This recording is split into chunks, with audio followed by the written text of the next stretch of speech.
I want to ask you a question about the Auditor-General. Both the outgoing Auditor-General and the incoming Auditor-General have stated publicly that the Office of Auditor-General is underfunded by approximately $11 million.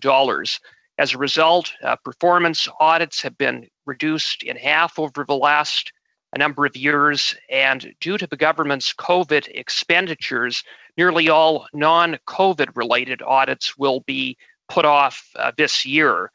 What is your government going to do to remedy that and provide the Auditor General with the $11 million she needs to do her job? Well, first of all, Mr. Cooper, let me thank you for bringing up the Auditor General. I'm obviously very pleased that we've been able to appoint the new Auditor General. I think she will do a spectacular job. We know that she's got a significant experience, and I think she'll bring that experience and a fresh look at what is a very important parliamentary role. As I think you probably also know, we have increased funding for the Auditor General over the years. We've increased the number of positions in the Auditor General's office, or increased funding so they can increase the positions. I understand the number of positions that it's been increased by is 38 people. So I think what's incumbent on us is to work together with the new Auditor General to make sure that we do ensure that the office has the requisite ability to perform the function. So I will commit that that's an ongoing goal that we have, and we'll work together with her to do that. Well, so Mr. Minister, in light of your commitment to working with the Auditor General, when can the Office of Auditor General expect to receive the funding? Well, I think she's now new in her role, and that is appropriately something we should work together with her on to get to the conclusion that ensures the office has the support required and the appropriate level of support to do the function. Well, the office doesn't have sufficient support, not when performance audits have been reduced in half, not when almost all non-COVID related audits have been put off. And indeed, the outgoing Auditor General said you probably need another year to deal with the COVID related expenditures alone. So we've got a government right now that is spending $500 billion.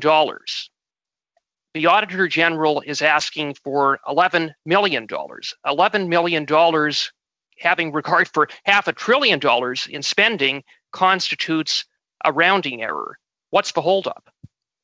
Well, first of all, we should be clear with our numbers. The numbers you're throwing around are not accurate. So we did detail the investments we're making in the pandemic in the report presented to this committee. And you're a very long way off in terms of the scope of those numbers. But I think the frame that we need to make sure that the Auditor General has the appropriate resources is an important one. I think she's been in her new role for a couple of weeks, I think, and we will be working with her to make sure that there is the appropriate level of funding for the Auditor General for the needs. Well, your government is spending, not new spending, but $500 billion in spending, and we're talking about $11 million. I guess, Mr. Minister, the only reasonable conclusion one could reach about the refusal of your government to adequately resource the Office of Auditor General is that your government is afraid of being accountable. Having a fully resourced Auditor General shed light on mismanagement, including 20,000 unaccounted infrastructure projects, $5 billion in unaccounted infrastructure spending, a $35 billion infrastructure bank that has completed precisely zero infrastructure projects.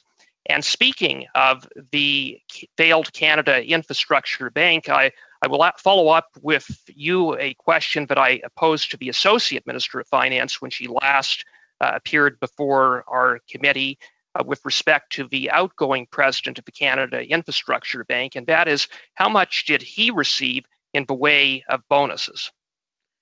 Well, there were a number of things wrapped up in that comment question.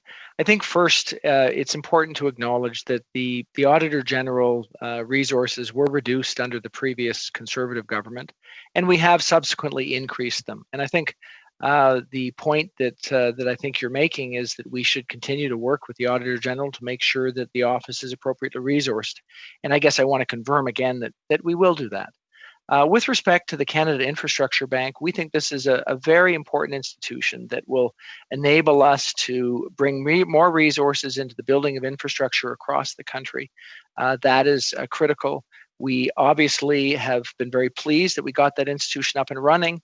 There's some projects that is already supported. There's others on the way. And there's been recently a new chair who has a particular expertise in this area that's been appointed.